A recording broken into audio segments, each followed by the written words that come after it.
Teve um cristão que falou nos vídeos aí, pediu pra eu mostrar que dá defeito também, que não tem reparo, pra ver eu sofrendo, e ele conseguiu, ele acertou. Ela tá com chip identificado.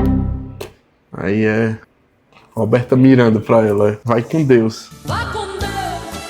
Afinado aqui. Na realidade, não compensa nem trocar o chip, sabe? Essa parte da PCB aqui tá tão oxidada que não vale a pena nem fazer a substituição. Eu não vou condenar quem fez o chip, porque não sei quais as condições, não sei como foi feito, mas já foi feito o rebalho, tanto que se vê aqui, ó, tem fluxo ao redor. Fluxo aqui, ó. Infelizmente não compensa. E o Pix não cantou. Mas outros vão cantar. Esse daqui não cantou não, mas outros vão cantar.